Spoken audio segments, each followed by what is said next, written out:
So here's Peyton Hillis, and he's got to be wondering how he got here. A magical season, 1,100 yards out of nowhere, and yes, the most unlikely Madden cover, hi Nora, how are you, of all time. It's real, but you wouldn't be wrong if you thought it was fantasy. And that got me thinking, could Peyton Hillis be the greatest fantasy surprise hero of all time?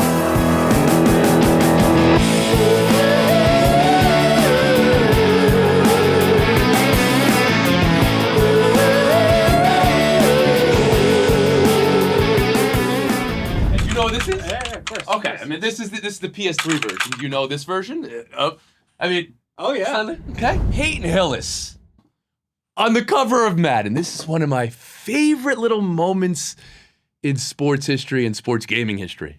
Okay, Peyton Hillis. Everybody knows who he is. I thought I was walking into a room where I was going to do all right, kids, come up to Uncle Tony here, real deal, and sit by my lap and let me tell you a story.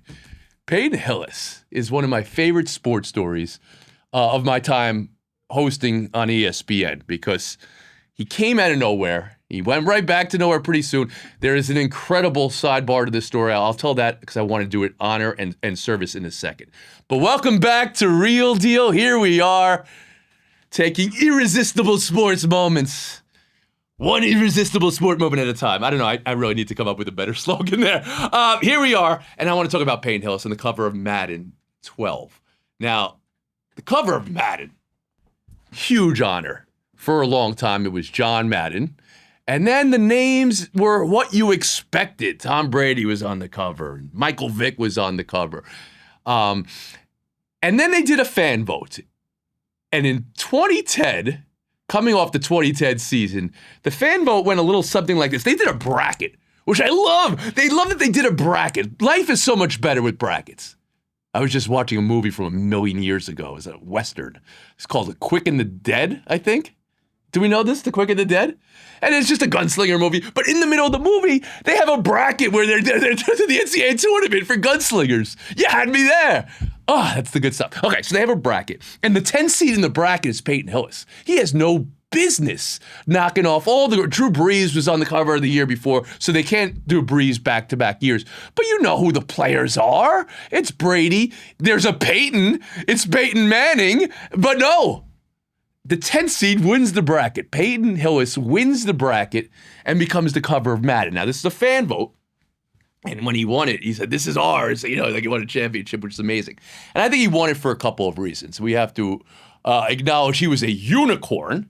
Peyton Hillis was out of nowhere. He was a fullback who Cleveland traded for in the offseason right before the 2010 season, and they traded Brady Quinn for him. So he came from Denver, and he went to Cleveland, wasn't expected to start the year. And I posit a theory, Peyton Hillis' Madden cover was in part because from fantasy owners, because he's the fantasy surprise hero he is. And this is how I arrive at today's journey. I want to unlock, is Peyton Hillis possibly the greatest surprise fantasy hero of all time?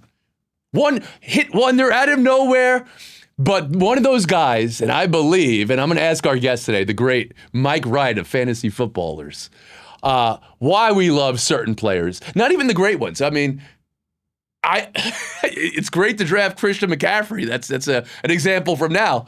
But you feel a lot better when you discover somebody. So what is it about discovery? And what is it about Peyton Hillis for me? And I'm sure Mike's going to have his guys. He's been with the Fantasy Footballers. They've been doing it since 2015. And a little bit after the Peyton Hillis era, maybe he'll unlock some new guys in this era. Puka Nacua, who's going to be a first-round pick in everybody's league this year, is not exactly Peyton Hillis because now he's put together 3 incredible years, but he's a first-round pick now. But he's a guy who would not have been drafted in his rookie season and came out of nowhere and won people leagues. That's what Peyton Hillis has done. One of the great fantasy football stories, I think, and heroes of all time. But I need to now just say from my heart, a hero of a different kind. Years after football. He is with his family at the beach, turns into a nightmare. A riptide takes his son and niece out, and he goes into the water, saves their lives. In the process, is unconscious for the next 10 days in intensive care, and thankfully pulls through and becomes a hero of a different kind, and a much, let's be honest, okay, of course, a hero to his family and a life-saving dad. And he said, what does it feel like to be a hero? He says, if I feel like a dad, which, I mean, just tattoo it to my body. That's beautiful. So I want to do service, of course, to the incredible hero that Peyton Hillis is. And that is a story, and a story for a different type of show at a different time. But this is a show I want to talk about. The most iconic and the greatest fantasy football surprise heroes of all time. I'm not going to come up with a list right now. I've done that before. Our guest is much more expert at this. I have a personal mission right here. Some of these episodes, we're so early into the show, some of these are very personal for me. I was a fantasy football maniac for decades of my life. I was the greatest commissioner our league at PTI and Around the Horn had ever seen. But there was an emotional upheaval in my life that had to do with fantasy. I could not handle the highs and the lows. I mean, I could handle the highs. The highs were great. The lows of fantasy football. So here we are now. I'm wondering if Mike can convince me to get back in fantasy. I'm wondering if I have matured enough to do fantasy. Mike Wright of the Fantasy Footballers is our guest today on Real Deal. Let's get real. There's always a guitarist that I thought was just awesome looking. Okay? Now I'm gonna tell you what band he is, and you're gonna try to get out of this interview as quick as possible.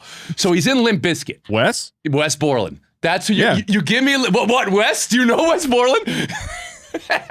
Come on, bro. You give me Wes Borland vibes in the most amazing way. Now, I always thought he was so cool, and he wore the contact lenses in his eyes. I need to. I mean, we're gonna call up an image. I'm sure if we can clear it. I have no idea how this stuff works. When I was making TV, I was asking for things that were like, we're gonna get sued if we showed that on the air. Now I think everything's in play. But Wes Borland, yes. So he always had some incredible makeup, and he was enhanced his look. He's an artist, of course. But just the overall, awesome. Base cool that you've got here. Well, I appreciate that. Grew up, significant other was that was a pretty important record for me back in the day. Yeah. And they're still going. They are. And Wes Borland is just doing, he's a very interesting guitar player. So I really, really appreciate him that he does things differently, and he takes the art serious. Who knew we were getting some biscuit talk today with our fantasy? This is great. This whole show is about the images I can't get out of my head, and Peyton Hillis on the cover of Madden's one of them, but unlocks something in me, the idea of discovery and recognition and finding people. So that's what I want to talk to you about, but on this show, we start with something from my days as a trivia question writer for 2-minute drill, Mike. Before I did PTI, and before I did Around the Horn, of course, I was a trivia question writer for Kenny Mayne 2-minute drill. Okay. So this is called Simply Irresistible. And the question is maybe one you're never going to get, but I want to see how you think about this. And it's about somebody who's very important to me in this episode today, not because he is now a one-hit wonder. He's no longer a one-hit wonder. He's going to be in the first round of all your drafts. Puka Nacua, week 1 of his rookie season, 2023. In what percentage of ESPN leagues was Puka rostered going into week 1 of his rookie season?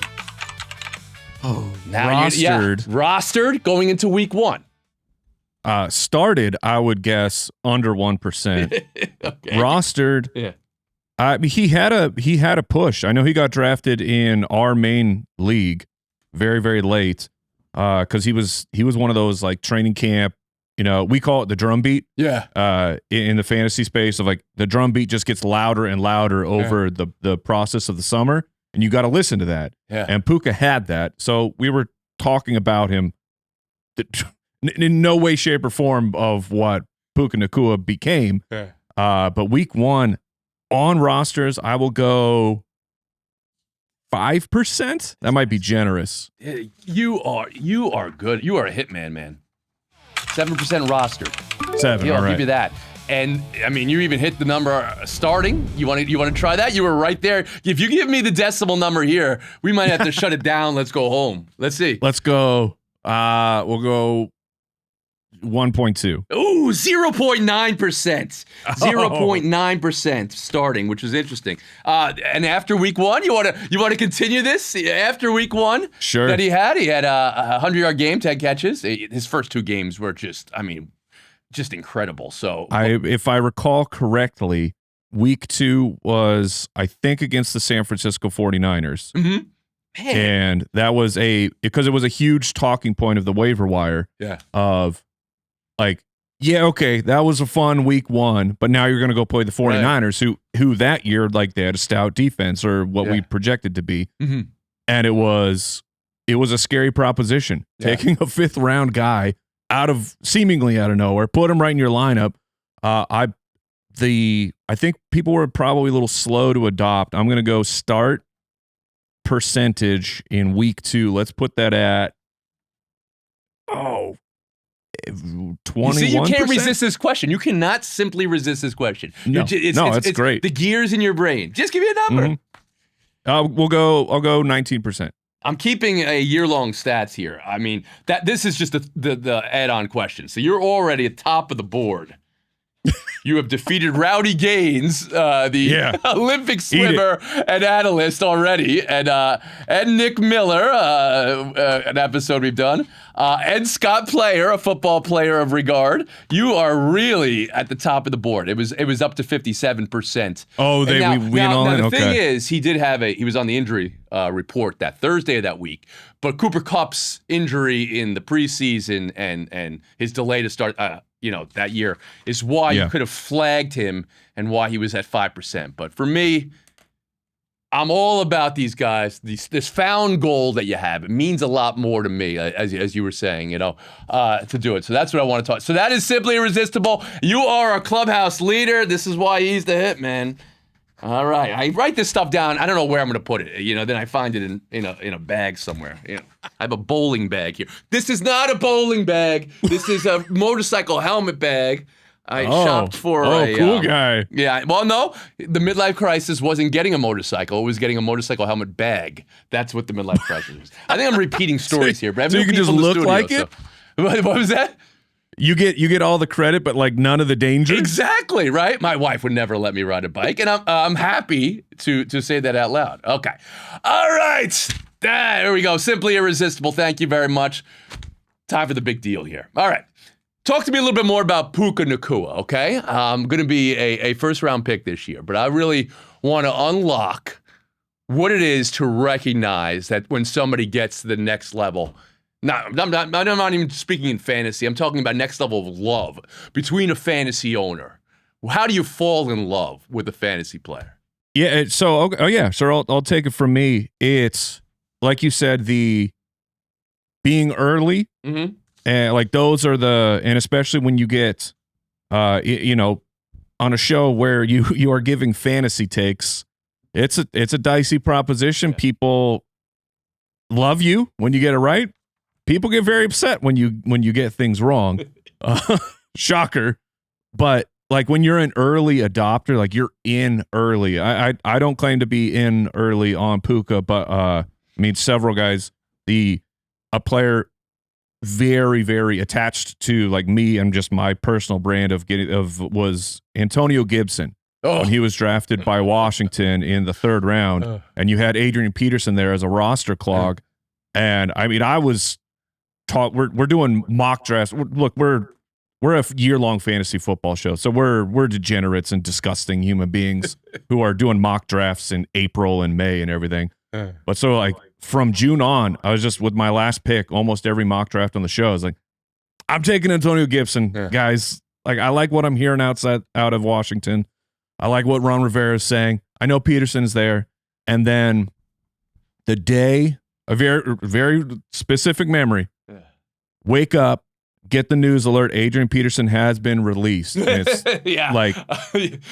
and it was right before the season. And it was holy crap, dude. It's like, it's not just he might get a shot. He's gonna be a week 1 starter. And I'm driving in to work Pedal might have been a little bit faster that day. I had Ocean Avenue by Yellow Card just blasting.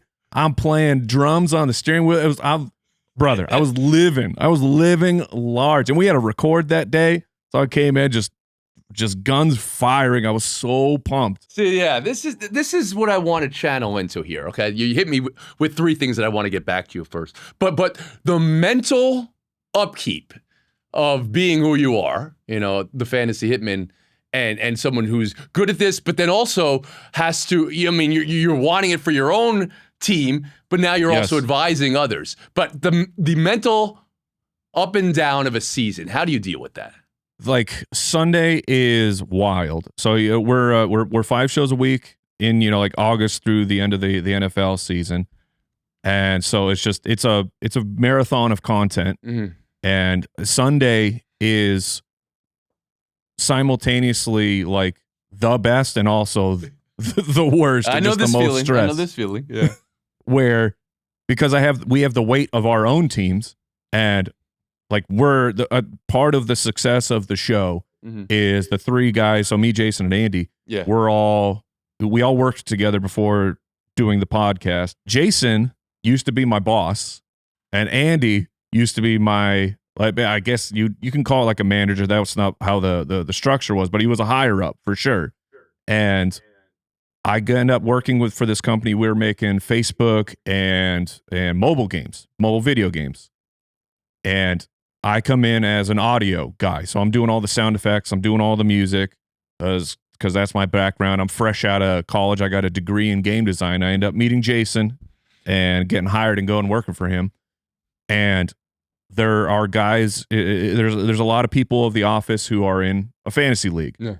And I'm like, guys, you got to let me in this thing. And we're like, we end up talking, now his name's escaping, but it was like the kicker for the Chargers. And I'm just like rattling off kickers. And they're like, oh, okay, so you know the game. And I'm like, yeah, let me in. So they expand the draft. They let me in and another guy in. This is the passion of the office. Like, we have a job, sorta. We have to make these video games, but we just talk fantasy nonstop. It's the entire lunch period. We take over. We're talking. People are moving throughout the office, trying to work deals and trades. It was like, that was the passion. Yeah. And we always do an in-person live draft. This is like a huge rule of, if you can't be at the drafts, you better have a really, really good reason or you're out. Like this is and there's no money. This is a cash-free league. This is only honor and getting to dunk on your friends saying I'm better at fantasy football than you. So we always just keep trying to ramp up. Like, we have these live drafts. Everyone's got T-shirts. We got banners. For a couple years, we had a buddy of ours who wasn't in the league put a suit on, and he was our Roger Goodell. We'd walk our picks up, and then one year, Andy and I start a podcast. So on Tuesdays at lunch, he would just come into my office and we would record a podcast only for the league. Mm-hmm. So it's us and the other 10 people and then some co-managers in there. And it's kind of like this. We would talk about the league, cut it up. Was there a huge trade? We would talk about that trade. You're gonna break down the trade for the audience. Who made, like, we would go look at start-sit decisions. Who made great decisions? Who made a stupid decision? And people are the guys in the league. We're having a really good time. People start making trades just to try and be the trade of the week on our stupid little podcast for 10 people. And then Andy and myself are talking. We're like, what if we did we already know what we're talking about. What if we do a show for the masses? So then that became once a week. We would also do the fantasy footballers. So just the two of us. And I mean, we had probably negative listens on this thing. No one's showing up to hear us. And but we're having a good time. And we're trying to figure it out. Yeah. And then at some point, Jason is talking to Andy, and he says, if you guys focus, you guys have something here. I think and Andy's like, yeah, okay, whatever. Like, no, I do. I think you guys have something here. Well, if you were on the Facebook platform during, the Farmville era, that's when we were in. they changed. They said we don't do that anymore. And so our job kind of just vanished as we're all trying to figure out what is next. Jason and Andy are they're looking to become realtors. I'm doing all sorts of music stuff. I'm spinning up a beard oil company. But in the meantime, at pretty much like 11 p.m. or so, we're recording the show. And we also invite Jason to be a third person on the show. His background, like he's good. He knows football, and his background is he spent some summers with the Groundlings, and so he's like improv. Yes, he's the funniest guy I know. That. Yeah. So we're like, we got to bring him in for entertainment, and he knows. So we relaunch the podcast the week after the Super Bowl because we know that there's psychotics out there who just want to keep year round. Yes. And the big thing, so when we entered the space, the football podcast, basically, they just shut down. And then SiriusXM, they had a fantasy sports channel, but it went to baseball. And it's like, this is not good enough. This is not what we need. Let's make a show. We'll make a show that we want to listen to.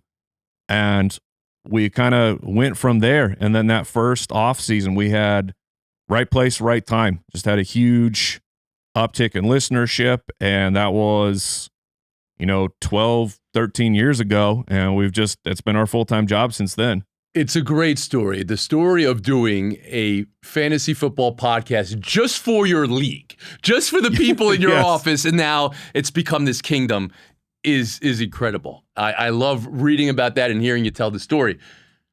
I don't know if I have the bones for fantasy at this stage of my life, right? I kind of lost my way because the emotional upheaval it gave me. I want to know how you deal with the emotional upheaval of every week having both your own team public and then also having to, talk about it and advise and create content and create ultimate draft kits and do all this for other people as well. But how emotionally there's hangups, there is scars. There are for sure. And I tell you what, when your personal team is doing better, that fantasy season is much better. Yeah. You come into work on Monday with the spring in your step, and part of our connection is with the audience is we don't hide the stuff. We don't hide the disappointment of Monday when things go wrong. Like if we had a horrific pick or especially if our teams have a bad beat, like it shows up. It emotionally impacts us, and then that comes and we let it out on the show. And I think that just resonates with people of the highs and the lows of it is I don't know that we intentionally did the show this way, but then we kind of heard the feedback of, because we're the three friends. Yeah. And so the listener is basically the fourth person at the table type of a thing where you're just, it's like you're at lunch. You're going at it with your friends talking about fantasy football. That's what the show is essentially with people who then their full-time job is just to try and research and do the best that they can and give you advanced analytics and just and tips of how to win. But man, when it goes bad, it's hard. It's nice though that because of the just the way that the schedule works is Monday you come in, you can be in a bad mood, you work through it, you call out the studs and the duds, and you get it out. You get out why you're upset.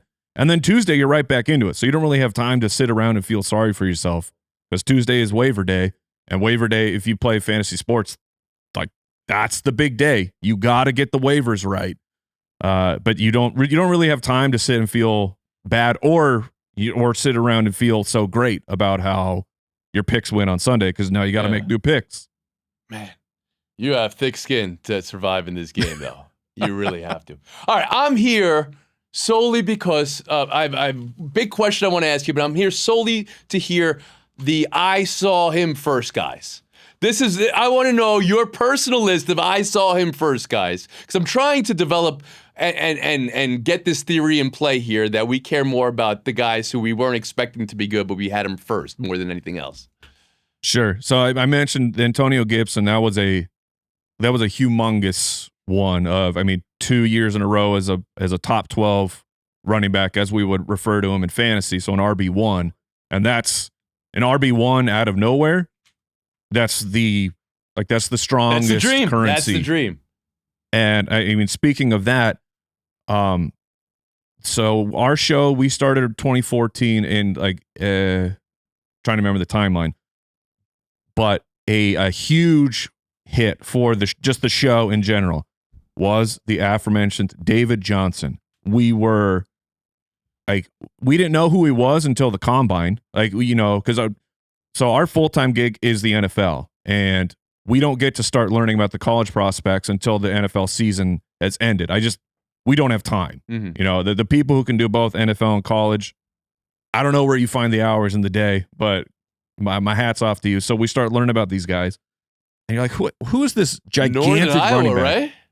What's that? Northern Iowa for David Johnson. Yeah. Yes. And he went and he annihilates the combine. And you're like, okay, well, because we're always interested in guys who are hyper athletic as part of the scouting for who can be good for fantasy.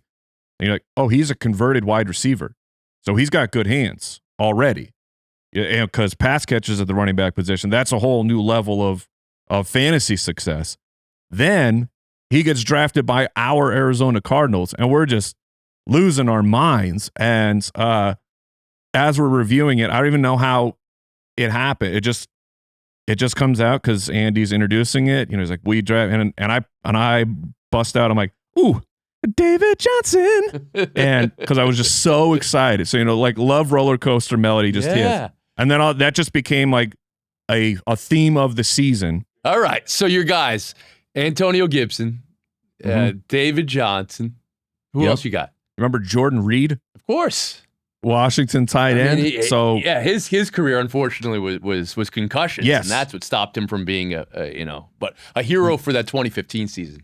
Right, but so year 1 and 2, just injury plagued. Yeah, but you could see that this was a very interesting special player who was capable of wide receiver things at the tight end position. Which if you're in fantasy football, the tight end position is always a dumpster fire. You have like 3 guys that really matter, and it's tough. So Jordan Reed that year starts out pretty hot, gets hurt.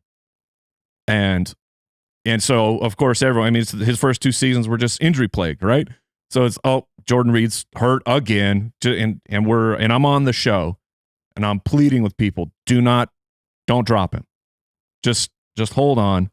And if people drop him, you need to pick him up, and you need to wait this out.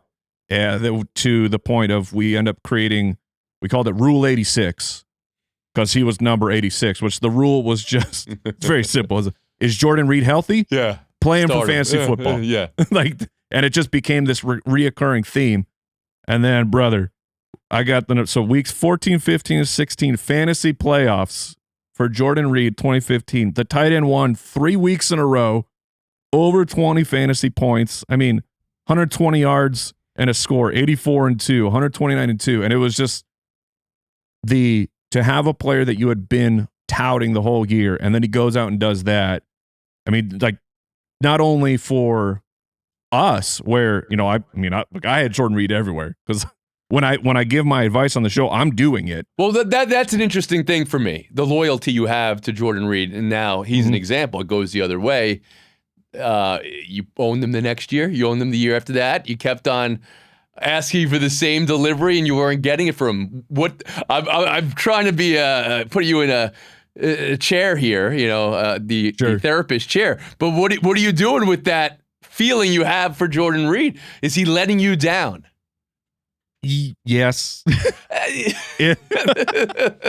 Because it's like I've welcomed this man into my life. He's in this close personal circle that he has no idea that he's involved in. We got to work on this then. We got to get a better boundary for you. He's not letting you down. This man specifically, his career was shortened by concussions. Yes. I'm saying when the inevitability of, because players aren't great forever. It's just, it is a part of it. So when that happens, when it's cut short with injury, or Gibson kind of falls out of favor, has a little bit of a fumbling problem, and has to move teams, you're like, I remember the good old days. So there's that aspect of feeling a little bit let down, but after you move through that, these players still are they're up on a pedestal for me of how I remember that feeling. That tight end one run was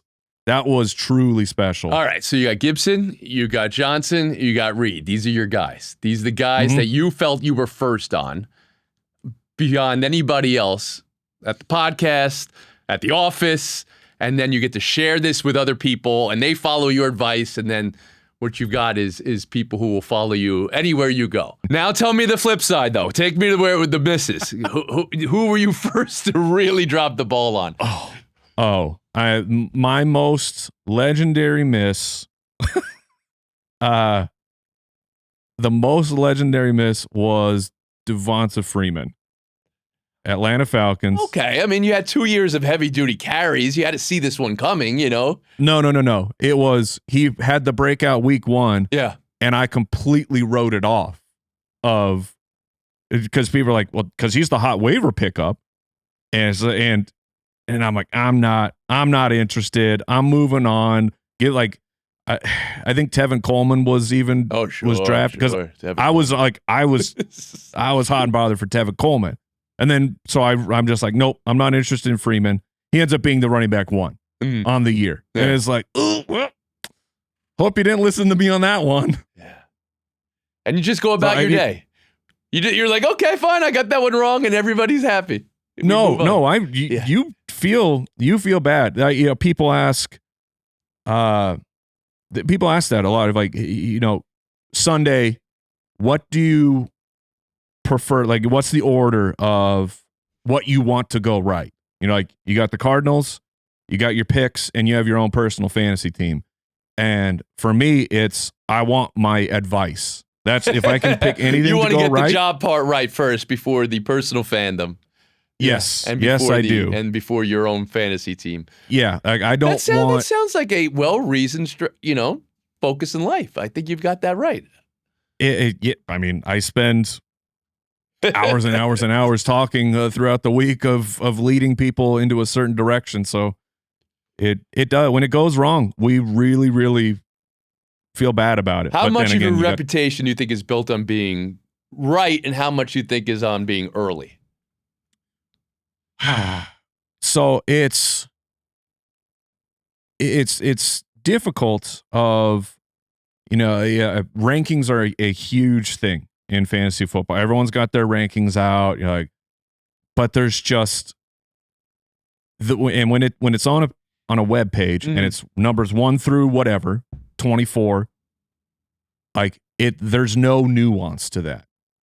You know what I mean? And we try to, or at least on the podcast, we zoom out and try and look holistically at what's going on. Of sometimes there's players where I have player X ranked above player Y, but player Y's the situation, if things go right for player Y, it's going to be way better. Yeah. But the risk is higher but sometimes you need to do that because you're looking at your opponent on the other side of the aisle for the fantasy. You're like, my team doesn't have a chance. I need someone to go nuclear or hit the turbo button here and maybe I need to go with this player. So it's that part of the business is very difficult of that. If people don't tune into the show and they just look at the binary black and white ranks, and the fantasy football is almost entirely gray. Like it's rarely cut and dry black and white of just follow the steps to win, because it's football, man. Like not only is it football, it's football, and I don't get to go play. I just get to say my champion gets to go play. So now you're going into my side of the street here, okay? Because played for many, many years, commissioned great leagues, well-run leagues, I think we would all agree. Impeccable drafts. I was a big draft guy. For me, it began to be like buying a boat. The draft day was the best day, and then the day you give the commissionership to another fool would be the second best day, right? Right. Because I didn't like what it did to me. This is, again, it's going to get too emotional probably, but there's so many things you can't control in life, but you can control how you respond, right? I could not control how I responded to things that were out of my control in this. And I didn't like the way I felt about about players, right? It drudged something up in me that was unkind, and I didn't want to live like that anymore. Is there anything to this? Am I too much of a softie?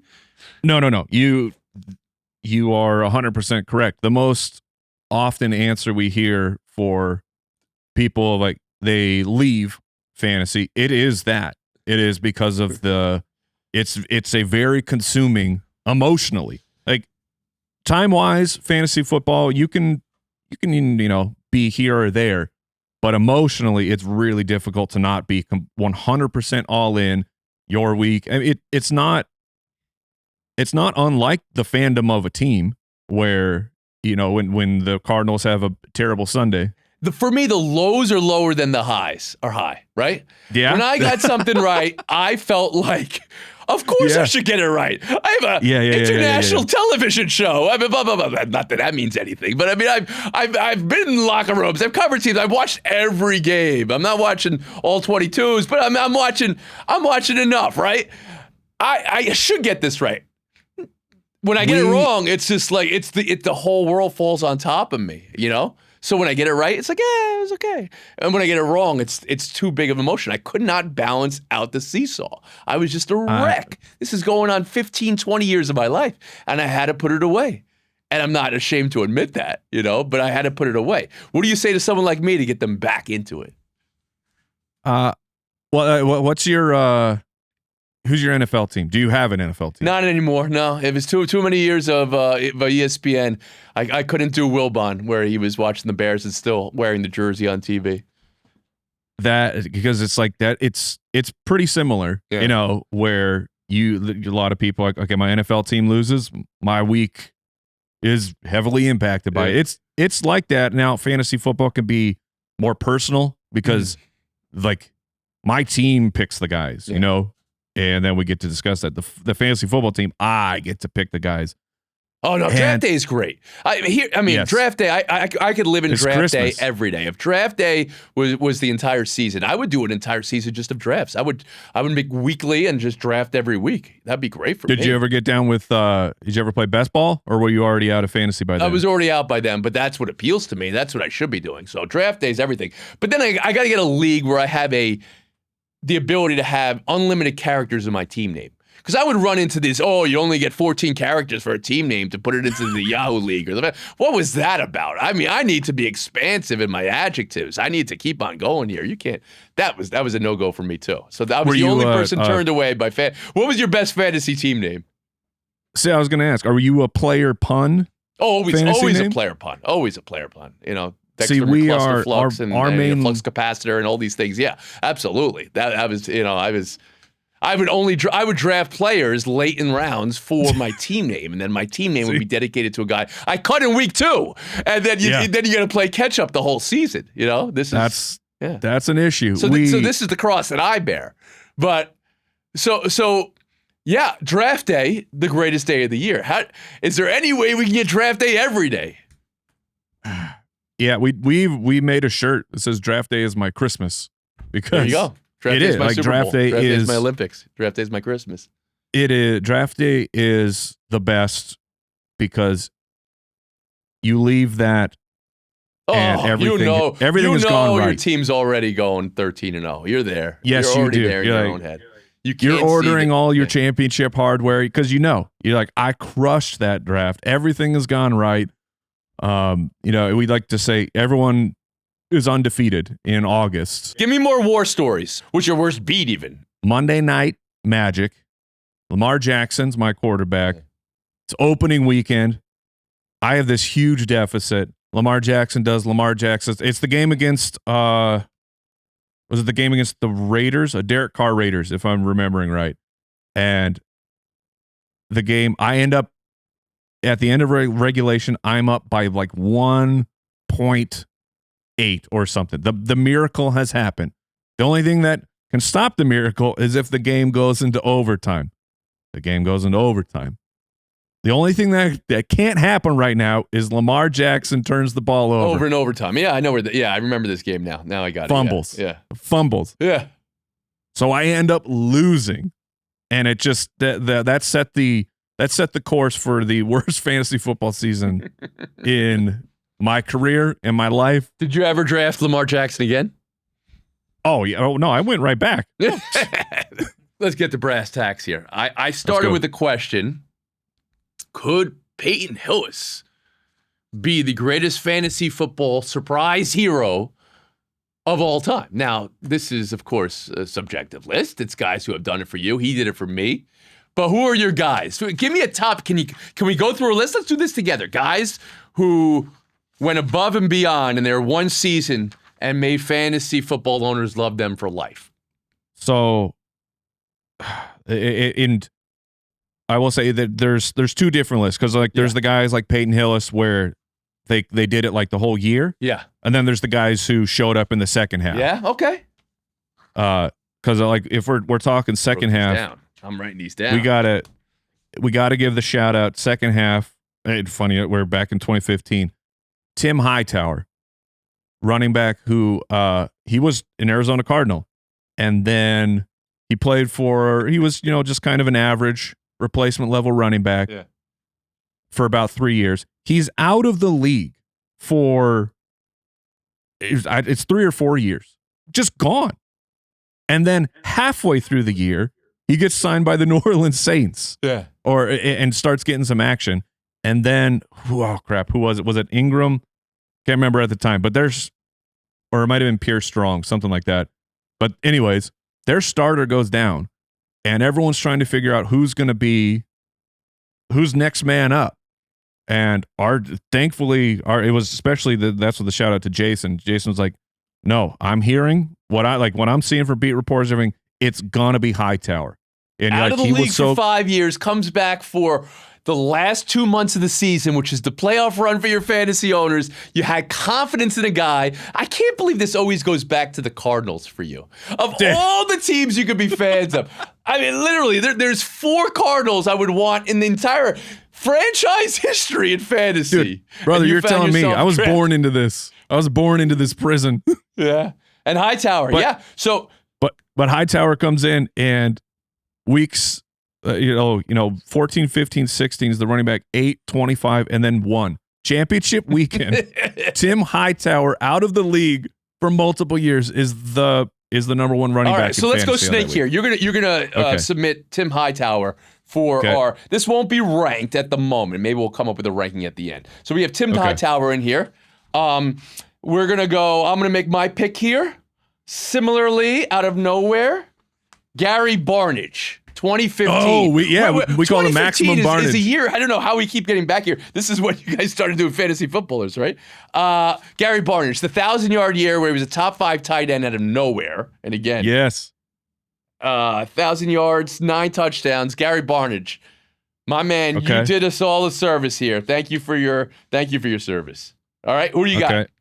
I'm going to give my next shout out to Jeremy Hill. Cincinnati Bengals, right?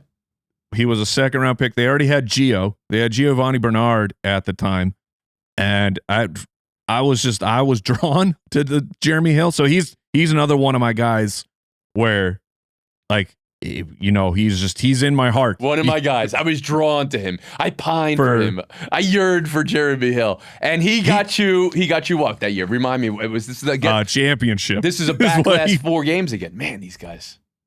Yeah, he took over about halfway through, and then especially in the playoffs, he came through. I think it was championship weekend. He had like a 60-yard touchdown or something, and it was just like that solidified my championship against A&D. And so it was like Jeremy Hill for the football player forever in my heart. Brandon Lloyd is my pick here. Oh yeah, this is predating fantasy footballers, but Brandon Lloyd. Yes. Incredible one-handed grabs, incredible catches in traffic, but then that 1 year he went for 11 touchdowns and 1,000 yards. That was the year he finished top 3 or 4 overall in wide receiver. And for him, he's on the list of all time, but not the number 1 receiver on our list. I'm holding one for the back for that conversation. Who do you have? Well, I'm going to go with another running back. I'll go C.J. Anderson for the Denver Broncos, who was his rookie year. We appeared in 5 games. He had 8 opportunities. So his rookie year, 7 carries, 1 target. Starts the next year, absolutely nothing. And then week 10, there was like, hey, C.J. Anderson, you're our guy. And then he's just a bowling ball of doom. Denver had an Anderson running back who came out of nowhere. Mike Anderson had a 1,500-yard year. C.J. Anderson, similarly. C.J. Anderson is Hitman's pick. All right, here it is. Yes. I've been waiting on Josh Gordon. Josh Gordon. Oh, I mean, man. come on now. The Josh Gordon, yes. I want to say Peyton Hillis, but Josh Gordon, possibly the one-hit wonder of all wonders. And we were trying to recreate this, and I know it's a sad story. Josh Gordon in today's NFL would still be destroying. Yeah. 1,600 yards in 14 games. I mean, that's a wide receiver 3 for the season, but he didn't play the first 2 games. Backloaded entirely for fantasy drafts. You have one more pick for us? Your all-time one-hit heroes? I got one left? Mm-hmm. Oh, man. Okay, if I got one left. Goodness. I don't know. It's the name. Well, now it's just resonating with me because you went Josh Gordon. So we have Cleveland had another wide receiver who started his career as a quarterback. Oh, this is the good stuff. I used to mine. I was rummaging in desks looking for guys who played multiple positions. So we have Terrell Pryor. Terrell Pryor, of course, yes. Who drafted to play quarterback by the Raiders. I mean, look, shout out to there was a couple weeks that Terrell Pryor gave us because he had because he got the legs. Yeah. And then he moves over to wide. Yes, and then he moves to wide receiver for Cleveland, puts up 1,000 yards out of nowhere, and then it's over, and that was the end. I always I wanted to pull one over on an entire league because I wasn't playing at this point, but the COVID year, thought we really had something with Kendall Hinton. Oh, yeah. Oh, you were on that. I just wanted to start a wide receiver who could get QB stats. I really thought we had something. Then it turned out he couldn't even put up a point. But I mean, there was a time where I think we were wondering whether Michael Vick was going to come back as any position. I was trying to get the hybrid in there. Joe Webb on your all-time list of slashes. You want someone like that. Terrell Pryor, an out of nowhere year. Willie Parker, I was going to put out here. I mean, I know he had a great career, but he had stats for one season that were half of his career stats. Faz Willie Parker. But Peyton Hillis, my man, for an out of nowhere fantasy season where we elevated him to hero. Fantasy footballers, I have so much fun listening to you guys. The Ultimate Draft Kit. Talk to me about Ultimate Draft Kit Plus because I want to go through a first round with you in a special way. Okay. Yeah, sure. The Ultimate Draft Kit, that's the flagship kind of product for the fantasy footballers. It's the only draft kit you will need to get ready for your fantasy season, and it's we got an app, you can access it on the web, and it's not a magazine. So when you're putting your rankings out and then the inevitable training camp injury happens, we're on that immediately. That all of our projections get updated extremely quick, and we give you a whole bunch sleepers, breakouts, bust values. We do over 100 player profile videos where for about 5 to 8 minutes we each give a piece about the most relevant, important guys. Are we in? Are we out? And it helping you track your draft as well. I fire that thing on my iPad. That's how I do all my drafts. And then if you're even more of a sicko and you play in Dynasty and DFS and stuff, then the UDK Plus is available for you as well. How many mock drafts are we at right now for the year? We're filming, I have to say, a little bit before we air this, so that's going to be mid-July. So you tell me where you are as of mid-July, total mock drafts. As of mid-July, I would say I'm about right now I'm just over 10. So I haven't gone it hasn't fully I was going to simply irresistible launched. Myself and give you a number. I was going to say you were at 34. I was going to say you were averaging 2 a week since New Year's, but no, okay. No, not yet. All right, there we go. All right. Do you have a first round you can run through us? Yeah, let's do it, man. Well, let me do it this way, though. We do something on this show called Call It. And I have a chaotic way of describing or coming up with how this is done. This is calling some of our favorite plays because I'm a play-by-play guy at heart, right? Okay. I want you to go through your first round of your most current mock, and you have to announce the picks as you would draft style, all 10 of them. Just give me 10. We'll go 10. And you have to do it in old-timey announcer voice. Is that something you're willing to do for me, Mr. Mike Wright? I will. I'm happy to give it a go. All right, let's go. Ladies and gentlemen, appearing here on the vaudeville machine, Mike Wright with his first round pick in the mock draft in the year of our Lord 2026. It's pretty contentious here up at the top. There's a couple running backs who were superstars last year, catching the ball a ton, scoring a bunch of touchdowns. New opportunity for both of them as their backups have left the building. But with the 101 and the 2026 fantasy football draft on the Real Deal, I have to go. Out of the Atlanta Falcons, I'm going with Bijan Robinson. Who's his quarterback? I don't know. I don't care. It's going to be a fantastic season for the young man. Okay, that's actually good analysis right there. We don't know his quarterback right now. It doesn't matter for you for drafting Bijan. I think it's Tua. Pretty sure it's Tua, who has a legendary check down rate to his running back position. Since Tua has been a starting quarterback, he has the highest targets going to the running back position, and you need that for fantasy football. Okay. Well, thank you for humoring me with the old-timey announcer voice. You can now give us your top 10 here in Mike Wright voice. Get it to me. All right. Yeah. So I go Bijan at the 101. Jahmyr Gibbs is the 102. People, if you want to take Gibbs 101, no qualms. No problem with that at all. Then you're getting into the wide receivers where I still have Jamar at the top. You know, the no shade to Puka, but I just when Jamar Chase is hitting and Joe Burrow is healthy. I mean, you're talking 2,000 is actually possible. 2,010 plus touchdowns. So we'll go Bijan, Jamar. Then we'll take Puka right there. Then we're gonna go JSN at the 6. Jason's is a little bit difficult because just everything went perfect. Everything. What's wrong with perfect? Wow. Statistics. We've never Come on, said stat that boy. Before. Yeah. We know. I hear what you're saying. I mean, this is the problem. You can't ask for statistics perfection. is regression. Regression to the mean. I mean, all of our nerdy that's analytics and stuff. That is status quo right here. All right. So okay. So JSN then we're gonna go is middle of the round, and then Christian McCaffrey, who was Christian McCaffrey last year, was my ride or die the entire offseason. So even though it's not out of nowhere and I'm not early, but I was, the Jon Snow meme. Of course. That was me versus everybody. You know nothing. I was like, I'm going, guys, CMC 101. And it was the entire offseason. And everybody, right. Mm-hmm.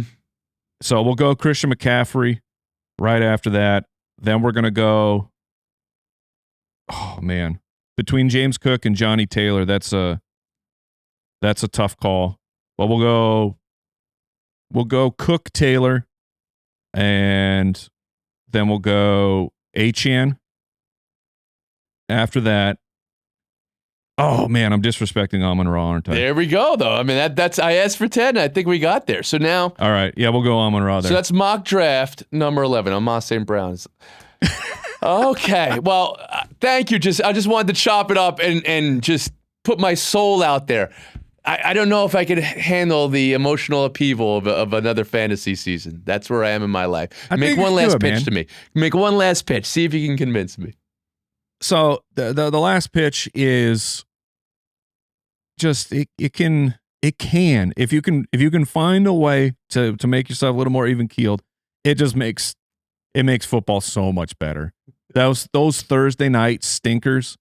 When it's the two teams you don't care about, it's going to be a crap football game, but you got fantasy players in there, or your opponent has fantasy players. Man, the stakes they go to another level, and that brings me so much joy as a competitive person. So I understand for the people that you can't, it takes over, but if you can manage it, it really is just that brings Sunday with fantasy football. You bring me joy. It's a story that I love. You guys started doing a podcast for nobody else's ears but everybody in the league, and it has turned into this incredible kingdom, the fantasy footballers. Every guest on our show gets a gift. And here's going to be, this is, I always hold this up. This is Ray Liotta, okay? So I take this off because our gift to Mr. Mike Wright, you are my Puka. And here we go. This is going to be coming to you, and you're going to be walking around with this, and you're going to be showing the world a cell phone case that is you as Puka, because you are my Puka. Somebody I was sensing in the early week 1 should be owned by more, and then everybody got in a week later. And now, if you don't like the Puka, we always have this as a possibility as well. West Borland, okay? There we go. Oh. There's another to go for.